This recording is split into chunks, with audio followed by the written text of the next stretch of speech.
गणपतये नमः। ॐ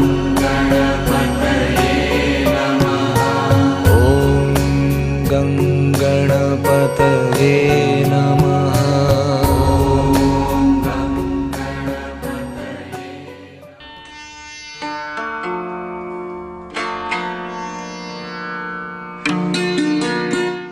नमस्कार, आज आपण भेटणार आहोत मी महाराष्ट्र ऑनलाईन न्यूज चॅनलवरती रोकडे ग्रुप या कंपनीचे मालक किंवा चेअरपर्सन मॅनेजिंग डायरेक्टर रोकडे साहेबांची ह्यांचं आपलं मी महाराष्ट्र ऑनलाईन न्यूज चॅनलवरती स्वागत आहे। नमस्कार साहेब। रोकडे साहेब, तुम्ही आपल्या दर्शकांना सांगू शकता की जी रोकडे ग्रुप आहे त्या कंपनीची स्थापना कधी झाली? ॲक्च्युली ही म्हणजे जी रोकडे ग्रुप कंपनी आहे ही कंपनी मी 92ला चालू केली। ओके, तर सुरुवातीला फक्त एक छोटा वर्कशॉप जिथे एक मशीन आणि 2 लोक काम करत होते अशा याच्यातून मी ही कंपनी चालू केलेली आहे। आणि सुरुवात म्हणजे असं की आता ॲक्च्युली आमच्या कंपनीची जी ॲक्टिव्हिटीमध्ये जर बघितलं तर आमचं म्हणजे मेन कंपनीचं सर्व्हिस प्रोव्हायडर हा म्हणजे मूळ बिझनेस, कोर बिझनेस ज्याला आपण बोलतो, हा सर्व्हिस प्रोव्हायडर आहे। आणि सर्व्हिस प्रोव्हायडर होता, हां अजूनही आहात तुम्ही? अजूनही आहे, पण सर्व्हिस प्रोव्हायडर हा आमचा कोर बिझनेस होता, अजूनही आहे। तर ते सर्व्हिसमध्ये जे डायनामिक बॅलन्सिंग ही जी सर्व्हिस आहे ही सर्व्हिस आम्ही प्रोव्हाइड करतो। तर आता या डायनामिक बॅलन्सिंग म्हणजे काय, तर हा तुम्हाला ऑब्व्हियसली प्रश्न येईल। तर डायनामिक, पण त्याच्या अगोदर मला असा प्रश्न घ्यायचा आहे की तुम्ही ही कंपनी रोकडे ग्रुप तर स्टार्ट केलीच आहे, तर त्याच्या अगोदर तुम्ही नोकरी किंवा काय करत होता कुठे? हो, याच्या अगोदर मी नोकरी करत होतो। आता मी माझं सुरुवात सांगतो तुम्हाला इन शॉर्ट, की मी माझं जे मूळ गाव म्हणजे जे नेटिव्ह प्लेस आहे हे पुणे जिल्हा, इंदापूर हा तालुका आणि त्याच्यामध्ये एक पळसदेव असं एक गाव आहे। छोटंसं गाव आहे माझ्या मते। हां, एक पळसदेव एक छोटंसं गाव आहे, ते नॅशनल हायवेवरती आहे। तर माझं म्हणजे 10वीपर्यंतचं शिक्षण म्हणजे माझ्या गावीच झालेलं आहे। आणि मग 10वीनंतर मी म्हणजे मुंबईला आलो। तर म्हणजे मुंबईला येण्यासाठी जो मला जे काही म्हणजे ज्यांची मदत वगैरे ती माझी मोठी बहीण होती, ती आता नाही आहे, पण तिच्या म्हणजे संदर्भामध्ये मी मुंबईला आलेलो। आणि आल्यानंतर मी अगदी एका छोट्या कंपनीमध्ये ॲज अ म्हणजे यू कॅन म्हणजे हेल्पर, मदतनीस म्हणून मी तिथे काम केलं। म्हणजे तुम्ही त्या टायमाला हेल्पर होता मुंबईमध्ये, हेल्पर म्हणून तुम्ही आलेला? मी काम केलं, बरोबर आहे।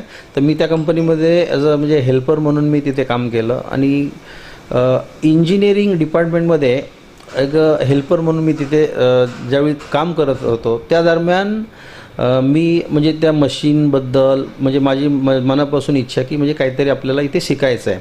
आपण गावावरून इथे आलेलो आहे बॉम्बे, काही ना काहीतरी शिकण्यासाठी आलेलं। हां, म्हणजेच काही ना काहीतरी शिकायचं आहे, एखादं आपल्याला ट्रेड घ्यायचा आहे। आणि मग मी हे करत तिथे हेल्परची नोकरी करत मी नाईट कॉलेज अटेंड केलं, कारण मी 10वीनंतर इकडे आलेलो। नंतर मी माझी 11-12 जे आहे ते नाईट कॉलेजमधून केली तुम्ही, म्हणजे पार्ट टाइम करत होता तुम्ही, जॉब आणि तुमचं शिक्षण हे दोन्ही सांभाळलं तुम्ही? अगदी बरोबर आहे। तर मी तिथे नाईट कॉलेजमध्ये माझं शिक्षण घेतलं। त्याच्यानंतर मग मी डिप्लोमा वगैरे इंजिनिअरिंग ही अशी माझी वाटचाल शैक्षणिक म्हणजे मी पूर्ण केली। आणि त्याच दरम्यान मी त्या कंपनीमध्ये एक हेल्पर, एक मदतनीस म्हणून जो होतो, त्या माझ्या म्हणजे टेक्निकली याने म्हणा किंवा जे काही तिथे मला जी काही ही मिळाली, संधी मिळाली, त्या संधीमध्ये मी तिथे ॲज अ एक मशिनिस्ट म्हणून मी तिथे म्हणजे माझी बढती झाली। मशीनची एवढी आवड होती की तुम्ही पूर्ण लक्ष म्हणजे तुमच्या मशिनीमध्ये पूर्णपैकी द्यायचा आणि कंपनीने तुम्हाला ॲज अ मशिनिस्ट म्हणून तुम्हाला एक पोस्ट दिली। बरोबर आहे। हां, तर मग ॲक्च्युली त्या कंपनीमध्ये मला ॲक्च्युली तिथे ॲज अ म्हणजे स्किल्ड आणि कंपनी म्हणजे ॲज अ त्या डिव्हिजनचा हेड म्हणून माझी नियुक्ती झाली। आणि त्या दरम्यानच मी ॲक्च्युली असं डिसाईड केलं की आयुष्यामध्ये आपल्याला काहीतरी करायचं आहे बिझनेसच्या माध्यमातून, आणि याच फील्डमध्ये आपण काहीतरी करावं।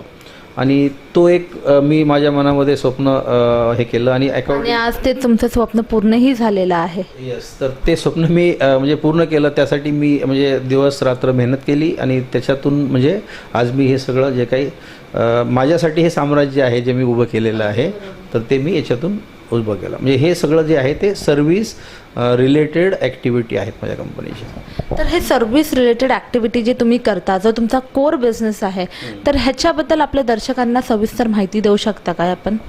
हो, ॲक्च्युली कसं आहे की ह्या ज्या सर्व्हिसेस आहेत ह्या म्हणजे याचा हेड, आपण त्या सर्व्हिसचा हेड जर म्हटलं तर डायनामिक बॅलन्सिंग सर्व्हिसेस. हा, तर हे डायनामिक बॅलन्सिंग सर्व्हिसेस जे आहेत हे ॲक्च्युली ह्याचा उपयोग, ह्याचे बेनिफिट्स काय आणि ह्याचा उपयोग कुठे कुठे होतो? बॅलन्सिंग सर्व्हिसेस म्हणजे ॲक्च्युली जे काही रोटरी इक्विपमेंट असतात, जे म्हणजे चालणारे म्हणजे मशिनरीमध्ये जे काही रोटरी इक्विपमेंट असतात, तर या रोटरी इक्विपमेंटचं जर बॅलन्सिंग बरोबर नसेल मशीन चालू नाही शकत. तर मशीनचे जे काही म्हणजे चालूमध्ये जे काही म्हणजे दुरुस्ती काम निघतं, म्हणजे बेरिंग खराब होणं, शार्प बेंड होणं, किंवा त्याचं जे काही प्रोडक्शनची जी ॲक्टिव्हिटी आहे, त्या सगळ्या गोष्टीमुळे ते प्रोडक्शन फायनली रिझल्टंट काय होतं की ते प्रोडक्शन लॉस होतं. म्हणजे हे जर सगळ्या गोष्टी जर बरोबर असतील तर प्रोडक्शन, मशीनची लाईफ, ह्या सगळ्या गोष्टी अगदी म्हणजे त्याची लॉंग तुम्हाला म्हणजे आणि त्याचे आउटपुट चांगले भेटते आणि अकॉर्डिंगली त्याचे आउटपुट चांगले भेटतात. आणि बॅलन्सिंग हा जो वर्ड आहे याचं जर अगदी मराठीमध्ये स्पष्ट जर त्याचं ट्रान्सलेशन, भाषांतर म्हणतो आपण, ते जर बघितलं तर त्याला आपण बोलू शकतो की संतुलन. जर माणसाचं संतुलन बिघडलं तर सगळं काही म्हणजे व्यवस्थित राहत नाही. तसं जर मशीनचं संतुलन बिघडलं तर मशीनही चालत नाही. अगदी बरोबर आहे. म्हणजेच आम्ही जे करतो सर्व्हिसेस ज्या देतो त्या सर्व्हिसेसमधून आपल्याला मशीनचं बॅलन्सिंग करून आपण टेक्निकल याच्यामध्ये आपण बॅलन्सिंग करून ते आपण दुरुस्त करून घेतो आणि सुरुवातीला सुद्धा करतो, पण थोडक्यात आपण त्या मशीनचं संतुलन व्यवस्थित करतो. असं एक मराठीमध्ये स्पष्ट म्हटलं तरी त्याला काही वावगं ठरणार नाही. तर हे जे तुम्ही सर्व्हिसेस प्रोव्हाइड करता, बॅलन्सिंग तुम्ही बोलत आहात, तर ह्याचे जे बेनिफिट्स काय आहेत? हां, बेनिफिट्स आता मी जसं तुम्हाला थोडक्यात सांगितलं सुद्धा की याच्यामध्ये कसं की जर बॅलन्सिंग नाही केलं तर त्याच्या बेरिंग खराब होऊ शकते, रोटर शार्प डॅमेज होऊ शकतो, एकंदरीत मशीनची ड्युरेबिलिटी राहत नाही. आणि मशीनची जर ड्युरेबिलिटी आणि प्रोडक्टिव्हिटी पाहिजे असेल तर ते बॅलन्सिंग करणं हे अत्यंत महत्त्वाचा एक भाग आहे मशीनमधला, हे तुम्हाला मी सांगू शकतो. तर जी आज आपण मशीन बघत आहे ती इतक्या चांगल्यापैकी चालते फक्त बॅलन्सिंगमुळे, बरोबर? असं सांगता येईल, असं आपल्याला बोलता येईल, त्याच्यामध्ये काही वावगं ठरणार नाही. तुम्ही ज्या सर्व्हिसेस देता किंवा प्रोव्हाइड करता, तर ह्याचं माध्यम काय आहे? तुम्ही क्लायंटला कशा प्रकारे तुम्ही अप्रोच ठेवता? ॲक्च्युली असं आहे की बॅलन्सिंग सर्व्हिसेसमध्ये कसं की जो काही मशीनमधला जो रोटरी पार्ट आहे तो पार्ट आपल्याला बॅलन्सिंग करून घ्यायला लागतो, चेकिंग करून घ्यायला लागतो. तर काही केसेसमध्ये तो पर्टिक्युलर कॉम्पोनंट तो आमच्याकडे पाठवला जातो आमच्या सर्व्हिस स्टेशनमध्ये. आता आता आपण या स्पॉटला आहे हे ठाणे रबाळे इंडस्ट्रियल एरियामध्ये हे माझं युनिट आहे. तर सेम ॲक्टिव्हिटी माझं भांडुपला एक युनिट आहे आणि सेम ॲक्टिव्हिटी सर्व्हिस स्टेशन ठाण्यालाही आहे आणि पुण्यामध्ये सुद्धा आता आम्ही 1 वर्षापूर्वी चालू केलेलं आहे. तर आज चार ठिकाणी ह्या सर्व्हिस आम्ही देतो. तर या ठिकाणी कंपनीमधून ते कॉम्पोनंट आमच्याकडे पाठवले जातात. अच्छा, कंपनीमधून पाठवले जातात. तुम्ही कंपनीमध्ये अप्रोच नाही करत डायरेक्टली, किंवा तुम्ही तिथे सर्व्हिसेस किंवा त्याचे जे काही त्याचा प्रॉब्लेम असेल तिथे जाऊन तुम्ही नीट नाही करत, म्हणजे कंपनी तुम्हाला अप्रोच करते काय? नाही, दोन्ही आहेत. तर फक्त पहिलं मी तुम्हाला तेच सांगू इच्छितो की ही जी सर्व्हिस आहे एका सर्व्हिस म्हणजे इन हाऊस बॅलन्सिंग आपण बोलतो, त्यासाठी कंपनीमधून तो पर्टिक्युलर कॉम्पोनंट आमच्याकडे पाठवला जातो, तो आम्ही इथे बॅलन्स करून देतो ह्या 4 सर्व्हिस स्टेशनच्या माध्यमातून. याच्या व्यतिरिक्त ह्याच सर्व्हिसेस आम्ही क्लायंटच्या एंडलाही देतो. त्यासाठी आमचे टेक्निशियन, इंजिनियर्स साईडवरती जातात. तिथे रनिंग कंडिशनमध्ये आम्ही मशीन चेक करतो आणि त्याचं जे काही सोल्युशन आहे म्हणजे त्याचं व्हायब्रेशन ॲनालायसिस करून प्रॉब्लेम मशीनमध्ये अनबॅलन्सचा आहे की आणखी त्याच्यामध्ये कोणता प्रॉब्लेम आहे? आम्ही डायग्नोसिस करतो प्रॉब्लेम, आणि तो प्रॉब्लेम डायग्नोसिस करून आम्ही त्याच्यावरती जी काही रेमेडियल ॲक्शन आहे त्याच्यात काही पार्ट जो आहे तो ॲक्शन आम्ही साईडवरती ऑन साईटसुद्धा आम्ही देतो. त्याच्यामध्ये 2-3 टाईपच्या सर्व्हिसेस येतात ऑन साईटमध्ये. एक आपण त्याच्यामध्ये बॅलन्सिंग करतो, दुसरा त्याच्यामध्ये अलाइनमेंट करतो. जर एखादी मशिनरी, कुठलीही मशिनरी मोटर ड्राईव्हने चालते, तर ज्यावेळी ती मशिनरी आणि मोटर दोन्हीची ज्यावेळी असेंब्ली होते, त्या असेंब्लीमध्ये जर काही मिसअलाइनमेंट असेल तर हा मिसअलाइनमेंट पार्टसुद्धा व्हायब्रेशन क्रिएट करतो, आणि तो मिसअलाइनमेंट पार्टसुद्धा आपल्याला अलाइन करायला लागतो. त्यासाठी आमच्याकडे सोफिस्टिकेटेड स्वीडन बेस्ड इन्स्ट्रुमेंट आहेत.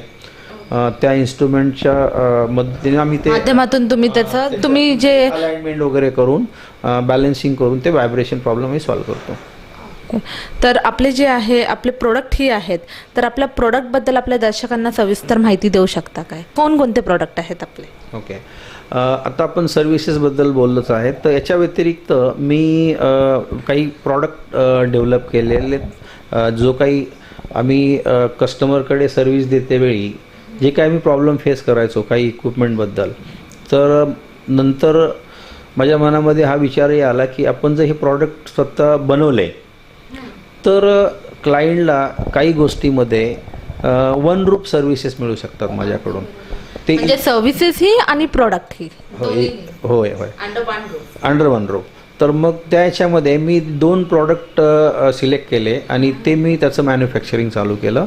त्याच्यामध्ये एक प्रॉडक्ट जे आहे ते इंडस्ट्रियल ब्लोअर मॅन्युफॅक्चरिंग. अच्छा, इंडस्ट्रियल ब्लोअर हे म्हणजे हे कशामध्ये का उपयोग येतो? तर इंडस्ट्रियल ब्लोअर म्हणजे ब्लोअर हा जो ब्लोअर जे आहे ते ब्लोअर ॲक्च्युली जिथे एअर हँडलिंग ची रिक्वायरमेंट असते किंवा जिथे डस्ट कलेक्शन ची रिक्वायरमेंट असते, अशा ठिकाणी आपल्याला हे ब्लोअरची गरज पडते. आणि म्हणजे सेक्टर जर आपण विचारात घेतला तर प्रत्येक सेक्टरमध्ये ह्या ब्लोअरची गरज पडते. म्हणजे त्याच्यामध्ये फार्मास्युटिकल इंडस्ट्री असो, कन्स्ट्रक्शन असो, तुमचा केमिकल असो, म्हणजे प्रत्येक सेक्टरसाठी हा एअर हँडलिंग हा फॅक्टर येतो आणि त्याच्यासाठी ब्लोअरची रिक्वायरमेंट असते. म्हणजे ब्लोअर जे आहे ते डस्ट पार्टिकल्स आहेत त्याला काढायचं काम करतो.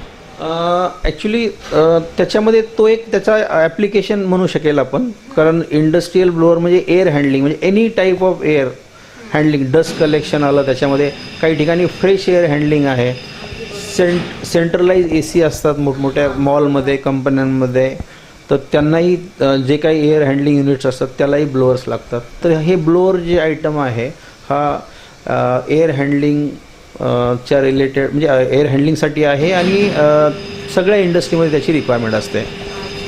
अजून ह्याच्या व्यतिरिक्त आहे काय तुमचे कोणते प्रोडक्ट? हां, तर ब्लोअर व्यतिरिक्त आम्ही म्हणजे पंपमध्येही आहे आणि ब्रँड नेम रोकडे पंप्स आहे. जसं ब्रँड नेमच आहे पंपचा?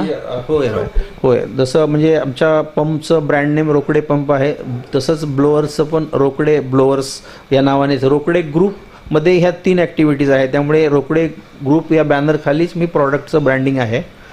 ओके, तर पंपमध्ये जे आहे ते आम्ही 2 ते 3 प्रकारचे पंप आहेत माझ्याकडे. तर त्याच्यामध्ये डिवॉटरिंग सबमर्शिबल पंप्स. तर डिवॉटरिंग सबमर्शिबल पंप्समध्ये जे कन्स्ट्रक्शनसाठी लागणारे पंप्स, जिथे तुमचं क्लिअर वॉटर हँडलिंगसाठी असणारे पंप्स, वॉटर लॉगिंग म्हणजे समजा हेवी रेनमध्ये कुठे पाणी ब्लॉक वगैरे झालं तर तिथे तो पंप टाकून तो आपण लॉगिंग हे करू शकतो.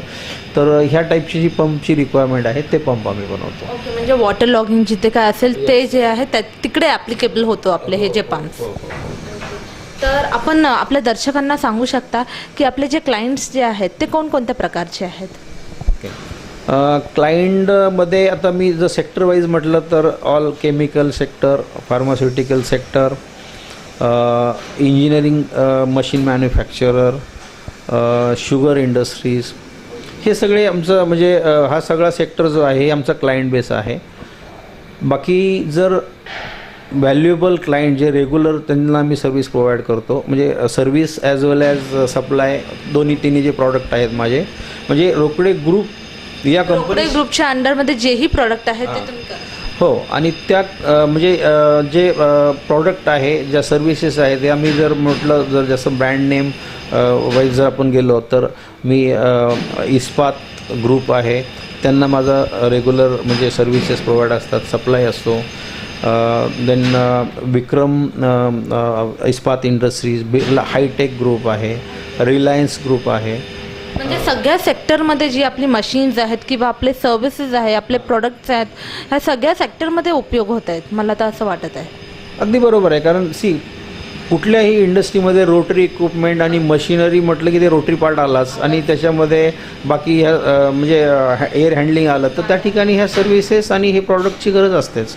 त्यामुळे या एक पर्टिक्युलर म्हणजे मी असं सांगता येईल की क्लायंटला एकदम रिलायबल झाले, त्यांना प्रोडक्टही भेटते आणि प्रोडक्टबद्दल सर्व्हिसेसही भेटत आहेत. बरोबर आहे. म्हणजे प्रॉडक्ट त्यांची रिक्वायरमेंट टाईप प्रॉडक्ट भेटते, सर्व्हिस भेटते, आणि त्या प्रॉडक्टचं समजा, आणि याच्या व्यतिरिक्त असं आहे की हे प्रॉडक्ट स्वतः जे माझं ब्रँड आहेत ते आहेच, या व्यतिरिक्त मी दुसरे जे काही ब्रँड आहे, दुसरे जे काही ब्रँडचे ब्लोअर्स आहेत आणि पंप्स आहेत, त्या सर्व्हिस, त्याच्या रिपेअर सर्व्हिस पण आम्ही देतो त्यांना. म्हणजे त्यांना जरी अदर मेक्सचं जरी त्यांच्याकडे काही इक्विपमेंट असतील तर त्यांचीही सर्व्हिस आमच्याकडून त्यांना मिळते.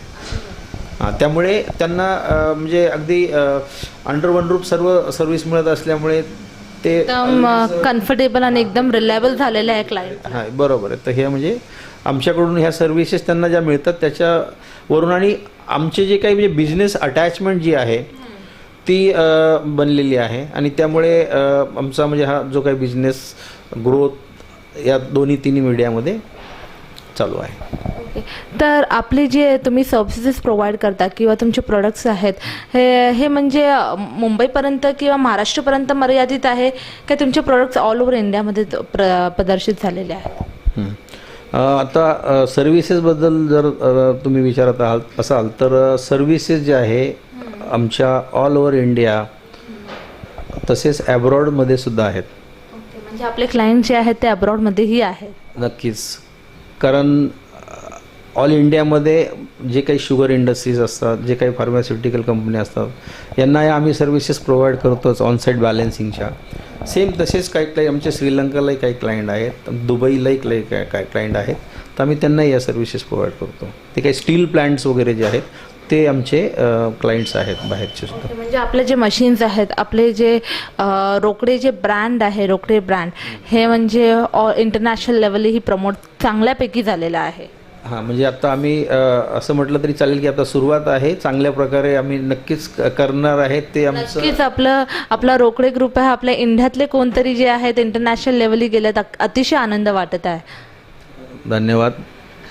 तर आपण जे आज तुम्ही बघितलं असणार की इंटरनॅशनल लेवली तुमचे प्रोडक्ट्स गेलेले आहेत किंवा सर्व्हिसेस गेलेले आहेत, तर आजकाल तर इंटरनेटचं युग आहे, बरोबर.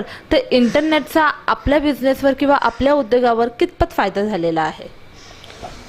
मी असं म्हणेल की इंटरनेटबद्दल तुम्ही बोलत आहात, तर इंटरनेटमुळे नक्कीच फायदा झालेला आहे. कारण इंटरनेट ह्या माध्यमातूनच आपण बाहेरच्या देशापर्यंत पोचू शकलेलो आहे.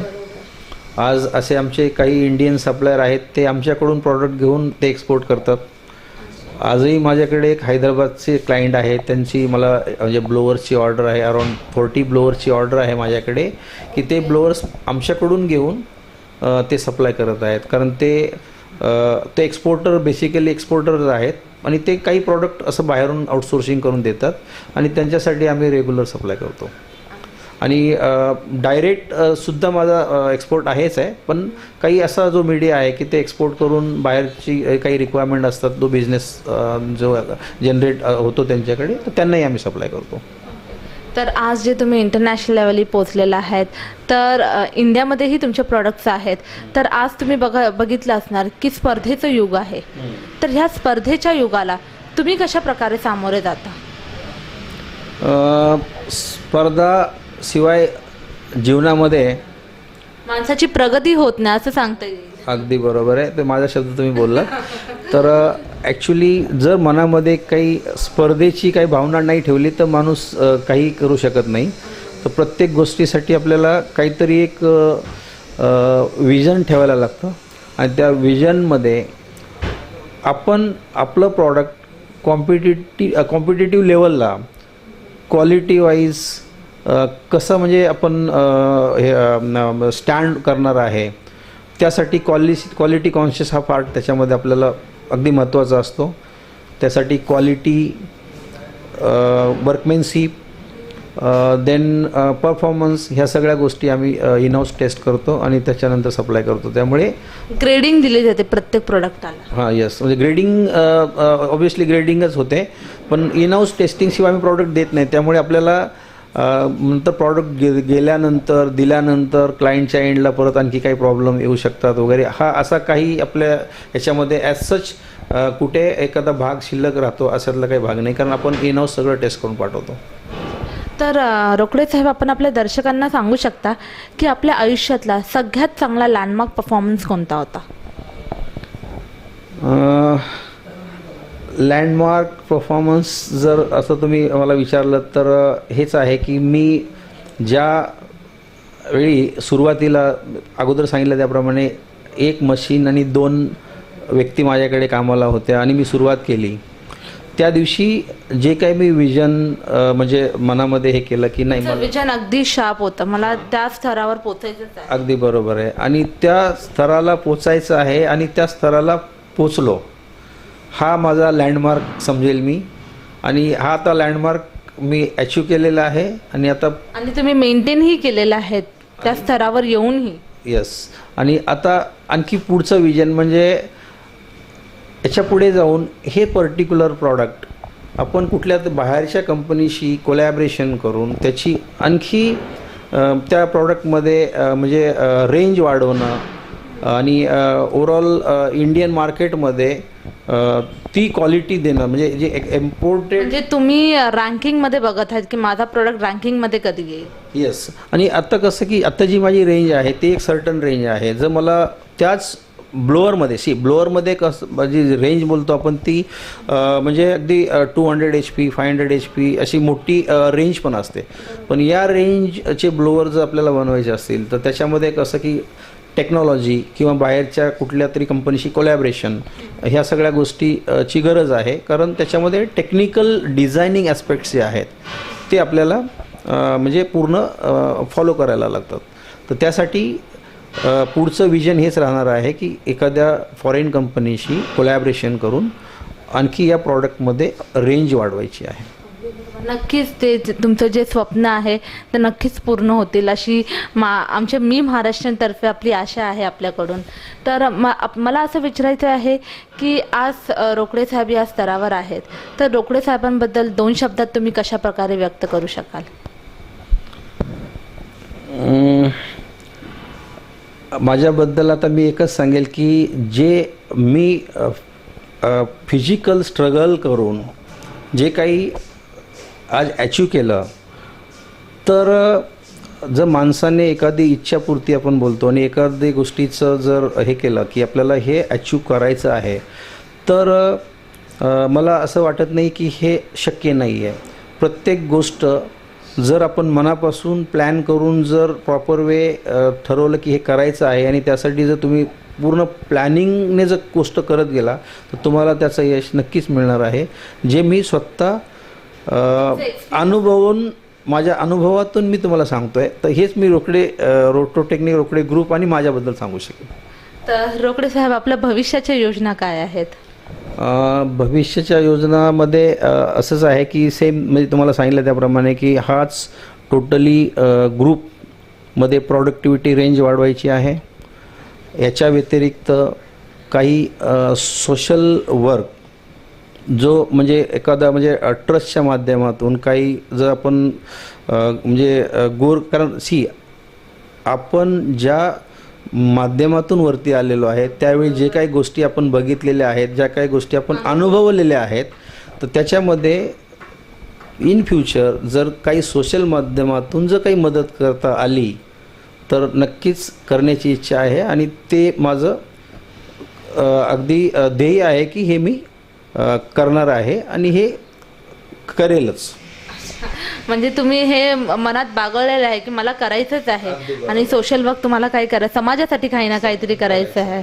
अगदी बरोबर. कारण का आपण सुधारलं आहे तर आपण समाजाला सुधारायला हवं. बरोबर आहे. कारण आपण प्रत्येक स्टेजवरून वरती आलेलो आहे आणि प्रत्येक स्टेजला जे आपल्याला लागलेल्या म्हणजे गरजा आहेत, जे काही आपण जे ठेच लागलेली असते त्या आपल्याला माहीत पडतं की हां या ठिकाणी आपल्याला या गोष्टीसाठी आपण आपल्याला अडचण आलेली. मग ही अडचण आपल्याला आलेली तर ही दुसऱ्याला अडचण येते वेळी आपण याच्यातून आपल्या माध्यमातून त्यांना काय उपयोग करू शकतो का, आपण तिथे कुठे कामाला येऊ शकतो का, तर ह्या गोष्टीतून जे शक्य होईल ते तुम्ही करणारच. अच्छा. तर आपले जे मराठी बांधव आहेत तुम्ही त्यांना एक छोटासा काय संदेश देऊ शकता? मराठी बांधवांना संदेश हाच राहील माझा की कुठलीही गोष्ट अशक्य नाही आहे, फक्त करण्याची तुमची तयारी असावी. तर श्रेय हे तुमच्या मागेच आहे, फक्त ते तुम्हाला विचार करून प्लॅन करून ते मिळवायची योजना तुमच्याकडे असली पाहिजे आणि ते तुम्हाला करता आली पाहिजे, तर सगळं काही शक्य आहे. तर तुम्हाला मराठी बांधवांना असं सांगायचं आहे की तुम्ही मेहनत करा किंवा कष्ट करा आणि ते प्रमाणे करा. तुम्ही नक्कीच यश तुमच्या पाठी येईल. तुम्हाला यशच्या पाठी धावायची गरजच नसणार आहे. खरंच आपला खूप चांगला संदेश आहे. मला असं वाटते की आपले मराठी बांधव आहेत किंवा आपली युवा पिढी आहे नक्कीच हा तुमचा इतका अनुभवी संदेश घेतील आणि नक्कीच ते त्यांच्या जीवनात हा संदेश वापरतील आणि नक्कीच मराठी बांधवांची प्रगती होईल. हीच आपल्या मी महाराष्ट्र ऑनलाईन न्यूजतर्फे मराठी बांधवांकडून हीच अपेक्षा आहे. आपल्याला भेटून अतिशय आनंद झाला. आपण आपला वेळातून वेळ काढून आम्हाला दिला ह्याच्यासाठी मी महाराष्ट्रातर्फे मी आपली आभारी मानते. जय हिंद, जय महाराष्ट्र. धन्यवाद.